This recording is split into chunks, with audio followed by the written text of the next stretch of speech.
In the dead of night, a single, soft knock on the door was often all it took. One moment, a family was asleep. The next, they were gone, vanished without a trace, sometimes forever. This wasn't some random act of violence or a local crime spree. No, this was the cold, calculated machinery of the most powerful and terrifying organization in the Soviet Union. Welcome to the chilling story of how the KGB managed to turn an entire country into an invisible cage, where every neighbor, every colleague, even family members could become your judge, your jury, and if you were unlucky, your executioner. By 1970, the KGB had meticulously cataloged one informant for every 63 Soviet adults. Just let that number settle in for a moment. Imagine your own apartment building, your street, your workplace. If you lived in the Soviet Union, it meant at least 2 people in your immediate circle were being paid to report on you, to listen, to watch, to betray. Today, we're pulling back the curtain on the nuts and bolts of that formidable machine, how it was built, how it saw everything, and why its shadow still stretches across our world even now. The story of the KGB truly begins with Lenin's Bolsheviks seizing power in 1917. Holding on to that power, they quickly realized meant crushing every single rival, every dissenting voice. So, they birthed the Cheka, their first secret police force. And secret is almost an understatement.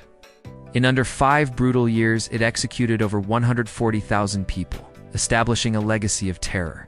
This beast evolved, morphing into the OGPU, and then the notorious NKVD under Stalin, which didn't just suppress dissent, but actively engineered famines in the countryside and transformed Siberia into a continent-sized prison.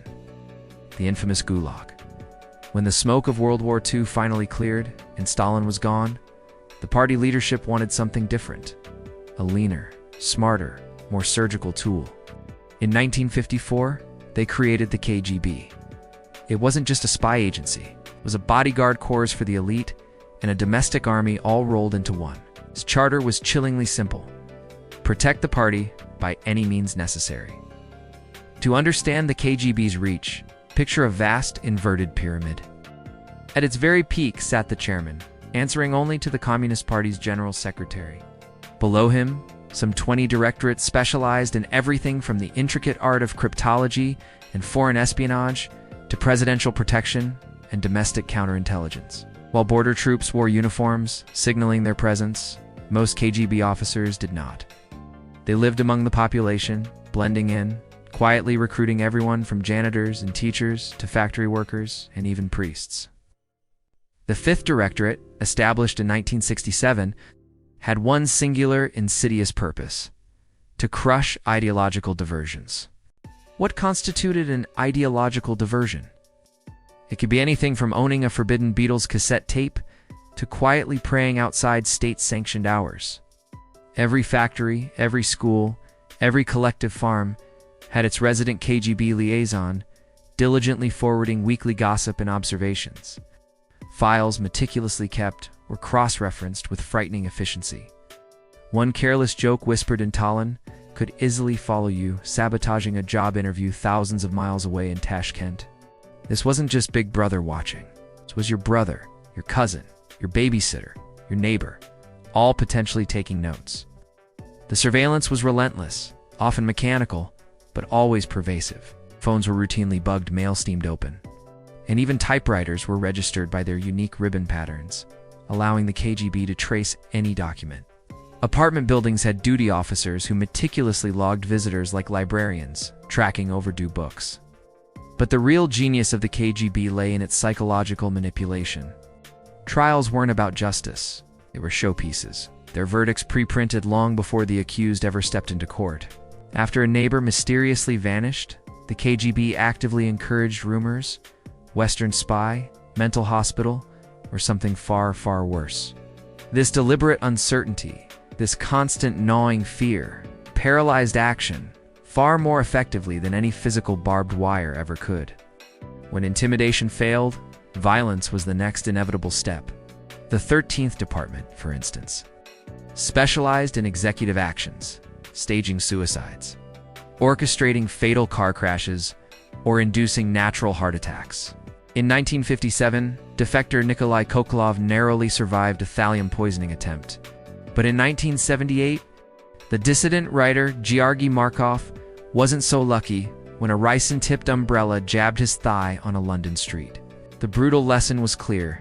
Dissidents offered absolutely no safety from the long arm of the KGB. Consider the renowned physicist Andrei Sakharov. He helped build the Soviet H-bomb, yet dared to campaign for human rights. The KGB responded by bugging his walls, parking agents conspicuously outside his apartment, exiling him to the closed city of Gorky, and even bombarding his home with ultrasound to disrupt his sleep. While Western journalists occasionally received his letters, censors intercepted half of them. Still, this relentless harassment worked. Most of his colleagues, fearing similar repercussions, chose a chilling silence. Or think about ordinary citizens. To marry a foreigner, you needed the second directorate's blessing. Denied? Your relationship was effectively over. Want to study abroad? No. First, your parents had to sign a pledge guaranteeing your return. If you defected, they'd lose their pensions, their apartments, their very livelihoods.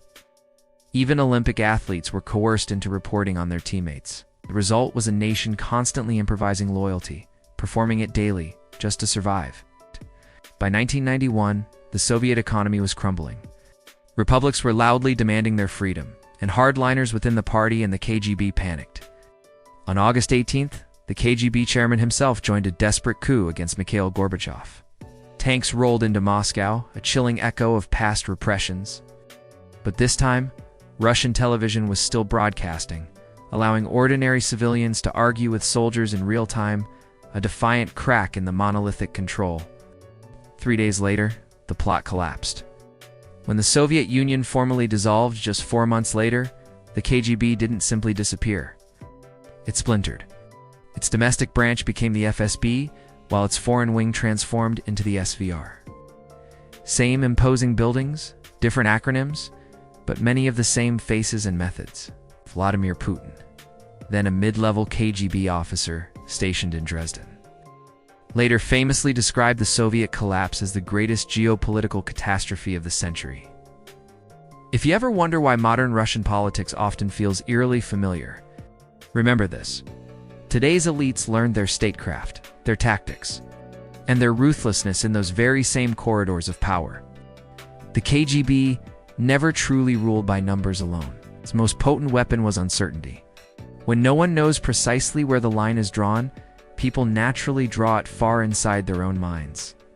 Censoring themselves long before any knock on the door ever arrives, that insidious habit of self-limitation, that internal cage, outlived the USSR itself. So, next time you casually shrug off data tracking or dismiss neighborhood apps that log every visitor, recall the harsh Soviet lesson. Once citizens trade privacy for a promised, often illusory safety.